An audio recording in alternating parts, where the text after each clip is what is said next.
Hello friends, reflection में आप लोगों का बहुत बहुत स्वागत है। दोस्तों, आज आपके सामने बहुत ही इंपॉर्टेंट टॉपिक्स लेकर आया हूं, जिससे कि आपके एग्जाम में क्वेश्चन बनता ही रहता है। चलिए आज का टॉपिक स्टार्ट करते हैं। पहला क्वेश्चन बोल रहा, हाल ही में रामचंद्र मांझी जी का निधन हो गया, वो क्या करते थे? तो वो एक लोक नृतक थे। वो क्या थे? वो एक लोक नृतक थे। चलिए इनके बारे में थोड़ा जान लेते हैं। लोक नृतक रामचंद्र मांझी जी का निधन हो गया। इन्हें पद्मश्री पुरस्कार से भी सम्मानित किया जा चुका है। वे बिहार के लोंडा नाच के लिए बहुत अधिक प्रसिद्ध थे।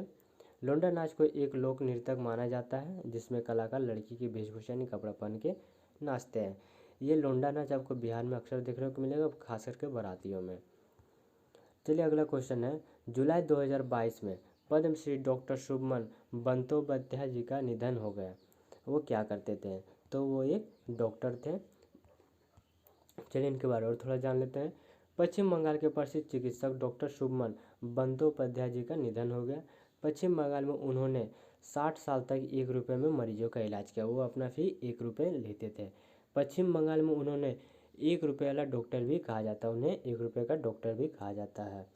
वर्ष 2020 में उन्हें पद्मश्री पुरस्कार से सम्मानित किया गया है। इन्हें 2020 में पद्मश्री पुरस्कार से सम्मानित किया जा चुका है। चलिए अगला क्वेश्चन है, भारत के प्रतिष्ठित पुरस्कार पद्म भूषण से सम्मानित जमशेद जी ईरानी जी का निधन हो गया। इन्हें किस नाम से जाना जाता था? तो इन्हें स्टील गोड के नाम से जाना जाता था। इन्हें स्टील गोड के नाम से जाना जाता है। चलिए इनके बारे में थोड़ा जानते हैं। हाल ही में जमशेद जी ईरानी जी का निधन हो गया। इन्हें वर्ष 2007 में पद्म भूषण से सम्मानित किया गया था। 2007 में इन्हें स्टील मैन ऑफ इंडिया के नाम से भी जाना जाता है। इन्हें स्टील मैन ऑफ इंडिया के नाम से भी जाना जाता है। चलिए अगले क्वेश्चन की ओर बढ़ते हैं। अगला क्वेश्चन है, हाल ही में डॉक्टर अब्दुल कादिर खान का निधन हो गया। उन्हें किस देश के परमाणु बम का जनक माना जाता है? तो इन्हें पाकिस्तान के परमाणु बम का जनक माना जाता है। चलिए इनके बारे में थोड़ा जान लेते हैं। पाकिस्तान के परमाणु बम के जनक कहे जाने वाले डॉक्टर अब्दुल कादिर खान का निधन हो गया। इनका जन्म 1936 में मध्य प्रदेश के भोपाल में हुआ था, जो कि ये भारत में पड़ता है। वर्ष 1952 में वे पाकिस्तान चले गए थे भारत से, और वर्ष 1976 में अपना रिसर्च लेबोरेटरी की स्थापना की। अगला क्वेश्चन है, 2 बार ओलंपिक रहे शंकर सुब्रमण्यम जी का निधन हो गया। वो किस खेल से संबंधित रखते थे? तो वो फुटबॉल से संबंधित रखते थे, वो फुटबॉल खेलते थे। चलिए इनके बारे में थोड़ा जान लेते हैं।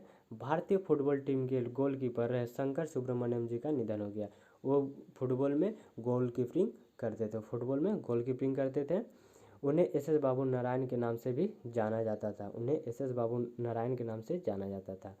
उन्हें मेलबर्न ओलंपिक 1956 और रोम ओलंपिक 1960 में भारतीय फुटबॉल टीम के प्रतिनिधित्व करने को भी मिला था। वो कप्तान के रूप में 1956 और 1960 में किए थे। चलिए अगला क्वेश्चन की ओर बढ़ते हैं। अगला क्वेश्चन है, हाल ही में पद्मा सचदेव का निधन हो गया। वो किस और किन भाषाओं की प्रसिद्ध लेखिका थी? तो वो किस भाषा की थी? हिंदी और डोंगरी की, यानी ऑप्शन नंबर डी हो जाएगा। ठीक है, चलिए इनके बारे में और थोड़ा जान लेते हैं। हिंदी और डोंगरी भाषा की प्रसिद्ध लेखिका पद्मा सचदेव का निधन हो गया।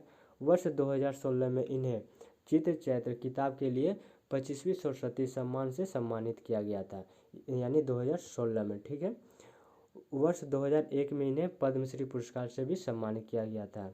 और मध्य प्रदेश के सरकार ने वर्ष 2007 में इन्हें कबीर सम्मान से भी सम्मानित किया गया था।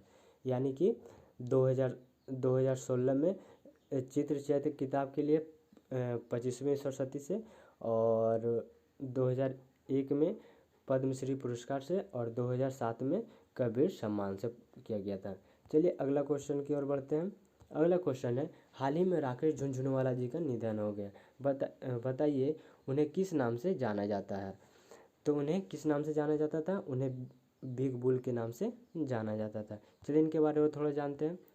अगस्त 2022 में राकेश झुनझुनवाला जी का निधन हो गया। कब हुआ? अगस्त 2022 में।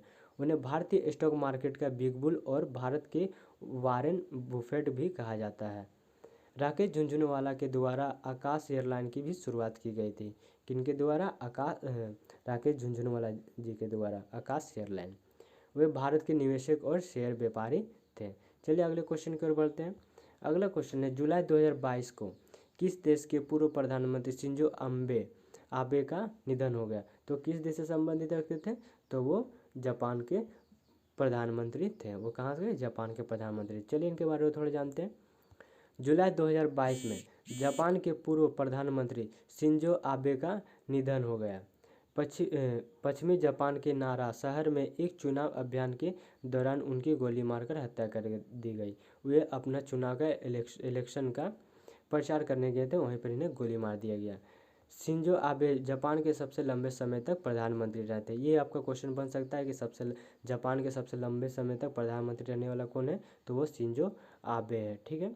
वर्ष 2021 में भारत सरकार ने उन्हें पद्म भूषण पुरस्कार से भी सम्मानित किया गया है। ठीक है। चलिए अगला क्वेश्चन की ओर बढ़ते हैं। अगला क्वेश्चन, भारत के प्रसिद्ध कथक नृतक पंडित बिरजू महाराज का निधन हो गया। वो किस राज्य से संबंधित रखते थे?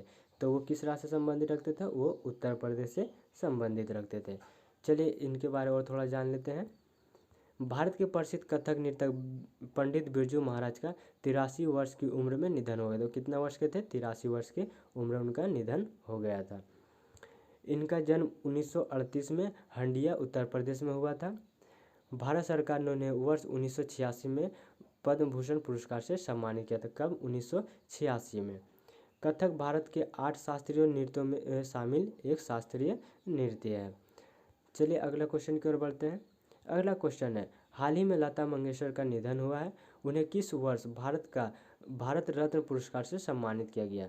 तो उन्हें किस वर्ष किया गया था? 2001 में भारत रत्न पुरस्कार से सम्मानित किया गया था। चलिए इनके बारे में थोड़ा जानते हैं। 6 फरवरी 2022 को 92 वर्ष की उम्र में लता मंगेशकर जी का निधन हुआ। कितना वर्ष की थी? 92 वर्ष की थी, उस टाइम उनका निधन हो गया। फिर उनका जन्म वर्ष 1929 में इंदौर के मध्य प्रदेश में हुआ था। कहाँ हुआ था? मध्य प्रदेश में इंदौर 1929 में हुआ था। इन्हें भारत में सौर कोकिला के नाम से भी जाना जाता है। इन्हें भारत की सौर कोकिला के नाम से भी जाना जाता था। वर्ष 2001 में इन्हें भारत का सर्वोच्च नागरिक पुरस्कार भारत रत्न का पुरस्कार मिला था। कब? 2001 में। ठीक है दोस्तों।